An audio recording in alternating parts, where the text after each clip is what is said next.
मराठी कवी लेखक संघटनेचे सर्व राष्ट्रीय कार्यकारिणीचे पदाधिकारी, सर्व जिल्हाध्यक्ष, त्यांचे सहकारी, तालुकाध्यक्ष, त्यांचे सहकारी, सर्व सभासद आणि मराठीतील सर्व मान्यवर कवी लेखक लेखिका यांना माझा नमस्कार।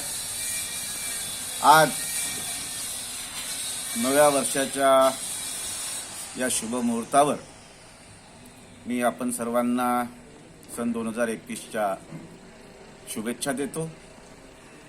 मित्रहो, अभिव्यक्ती स्वातंत्र्य आणि त्यावरील दडपणे हा विषय गेल्या काही वर्षांपासून वेगवेगळ्या माध्यमातून चर्चेत आलेला आहे आणि साहित्य क्षेत्रात तर तो कवी लेखकांना तुच्छ समजणे, त्यांचे अभिव्यक्ती स्वातंत्र्य नाकारणे, साहित्य संमेलनाचे अध्यक्षपद त्यांना नाकारणे, उद्घाटक म्हणून निमंत्रित करून त्यांचं उद्घाटक पद रद्द करणे,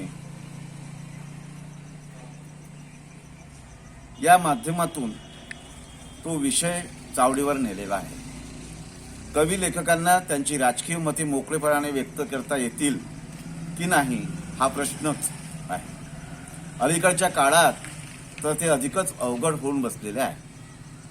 म्हणून कवी लेखक विचारवंतांचे तसेच साहित्याशी ज्यांची बांधिलकी आहे अशा सर्वांचे अभिव्यक्ती स्वातंत्र्य जपण्यासाठी व त्यांचे न्याय हक्क मिळवून देण्यासाठी आपण मराठी कवी लेखक संघटनेची स्थापना करून त्याची गरज मराठी लेखक संघटनेच्या माध्यमातून अधोरेखित करीत आहोत।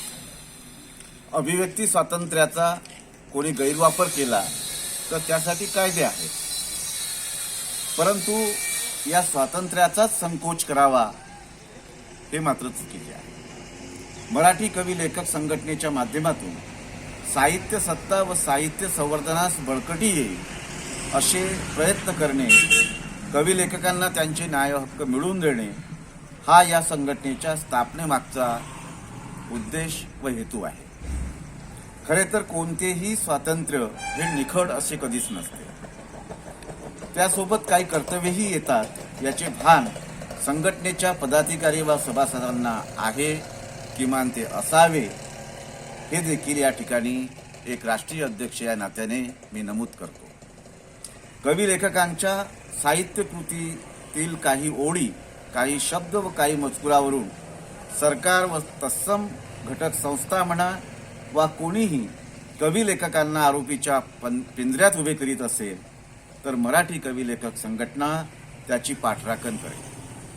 कवी लेखक यांच्या साहित्य कृतीवर परखड चर्चा न करता असभ्य भाषेत कोणी कवी लेखकांना बोलले तर त्याचा परखड समाचार ही संघटना घेईल। राज्यघटनेतील कलम 19(1)(अ) नुसार कवी लेखकांचे अभिव्यक्ती स्वातंत्र्य जपले जाईल।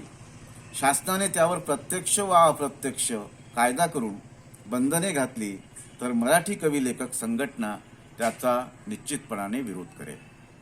महत्त्वाचे की कवी लेखक विचारवंताच्या न्याय हक्कांसाठी ही संघटना असून ते मिळवून देण्यासाठी आमची संघटना ही कायम लढत राहील। मित्रहो, महाराष्ट्रात जवळपास सर्वच जिल्ह्यात संघटनेच्या कार्यकारिण्या गठीत झाल्या असून तालुका कार्यकारिण्या सुद्धा गठीत होत आहेत। ही संघटना केवळ महाराष्ट्रापुरती मर्यादित न राहता कर्नाटक असेल, मध्य प्रदेश असेल, गोवा असेल, दीव दमण असेल अशा भागात सुद्धा ज्या ठिकाणी मराठी भाषा बोलली जाते, वाचली जाते त्या ठिकाणी आपल्या मराठी कवी लेखक संघटनेच्या कार्यकारिण्या ह्या स्थापित होत आहेत, गठीत होत आहेत।